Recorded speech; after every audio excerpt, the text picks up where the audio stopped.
That was the defender on the game winner. Look at Kevin Porter Jr. looking at Steph. He does not like that call. He's still staring at him. Steph is not even going to acknowledge him. Did Kevin Porter Jr. just become the hero of the Golden State Warriors season? Prior to this stare down towards the end of the third quarter, Stephen Curry was having an okay performance, but it still wasn't the Steph we had seen last year or the years prior. Through 2.5 quarters, he had 16 and 7 on 50% shooting. Pretty solid numbers, but Kevin Porter Jr. thought he would test out the struggling Steph, and well... He's open, he'll shoot, he'll make. Christopher got it. Curry on Şengün, he's wanted this all night, he gets it again. And that's what you do. Wow! Career high 6. Oh no. And as you can see from the clips, after Kevin Porter Jr. decided to test Stephen Curry, things didn't go very well for the Houston Rockets. And I think there might be reason to believe this wasn't just a one-off, and the Steph we saw in the second half of last year could be making a return, which is very, very concerning for the NBA. But before we talk about that, the Golden State Warriors just beat the San Antonio Spurs with their reserves, and we just got another glimpse of what the future holds for this team. Spoiler alert, it's looking pretty good. Now, this was the 5th game of the season that the Warriors had been without Steph and Dre, and 3 of those games had been without Wiggins as well. Why is this important, you might ask? Because these are the numbers we've seen the young guys put up in those 5 games. Yes, the Spurs game was not an anomaly, but what was so impressive about the Spurs game was we saw a complete performance from Poole, Kuminga, and Moses Moody. When you look at Moses Moody,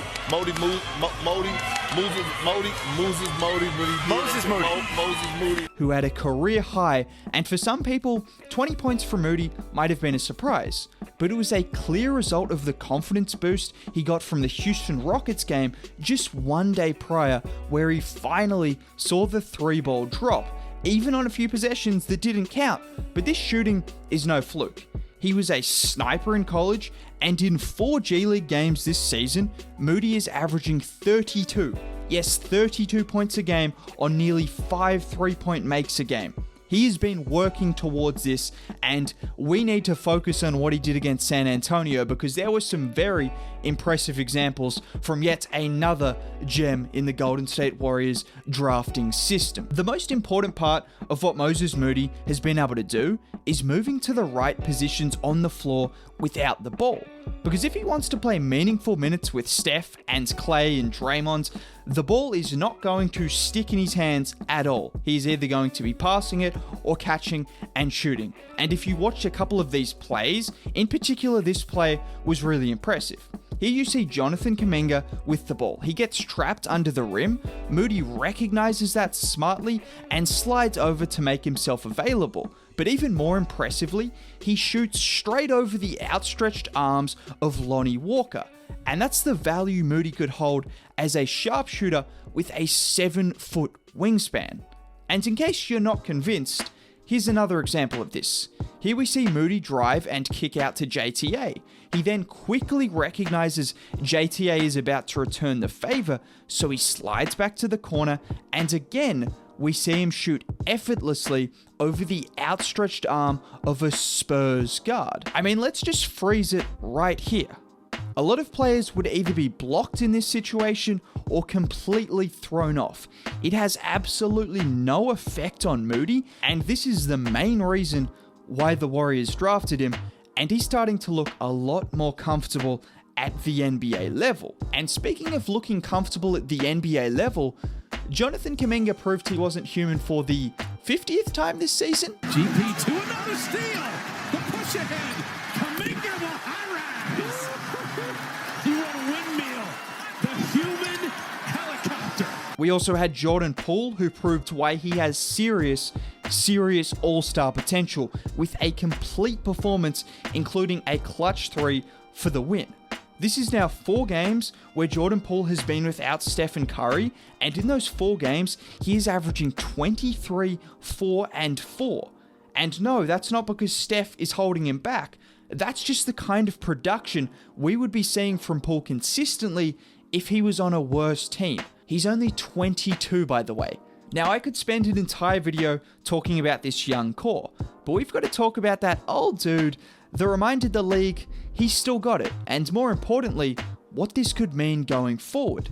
During Steph's slump, a lot of people were crying out for Curry to spend more time on the ball, and that's probably for good reason. Here are Steph's stats post All-Star break last year. If you compare his stats before the All-Star break and after the All-Star break, Steph saw a major increase in usage rate, isolations, and pull-up threes. Basically, Steph was spending more time with the ball in his hands, and it was working. This season, however, his usage rate has taken a dip. But in the fourth quarter against Houston, Steph was back on the ball, and good things happened. Here we have Steph getting a switch on Alperen Şengün, and while a quick little dribble combination into a step-back three is more like the Steph we know and love. But that clip is particularly important to note because just a few minutes prior, JTA sets the same screen on Josh Christopher, but instead of switching it, they tried to trap Steph, which allowed JTA to slip through for an easy layup. So as you can see on the next possession, Christopher is literally holding JTA, which allowed Steph to get the chance to cook Şengün in a one-on-one situation. I say this because despite the shooting struggles, Steph's playmaking recently has been fantastic, and that's a major reason the offense has still been clicking with him on the floor. But if you combine that level of playmaking with the scoring, like we saw on 3 straight isolations in the fourth quarter, which resulted in 3 straight buckets, including this shot, if you can combine that with the playmaking, then we are talking. And that 3 in particular was the kind of shot Steph was making multiple times a game during last year's stretch of games. And if he's going to get back to making those shots on a consistent basis off the dribble, I don't know what to say, because I haven't even mentioned the game-winning shot Klay Thompson made against the Brooklyn Nets just a few days ago, which again showed off Steph's playmaking. And if the Warriors can find a way to mix in the on-ball magic of Steph with the off-ball magic of Klay like we have seen in glimpses, along with what Jordan Poole can give you off the bench, not even mentioning the Defensive Player of the Year and the All-Star starter in Andrew Wiggins. And let's talk about Andrew Wiggins, because if you were critical of this selection, how about an average of 22 and 6 on incredible efficiency, along with 2 steals and 2 blocks a game since being named an All-Star? The one thing I want to ask, is it possible Andrew Wiggins can go to a different level with this All-Star confidence like we've seen so far? Let me know.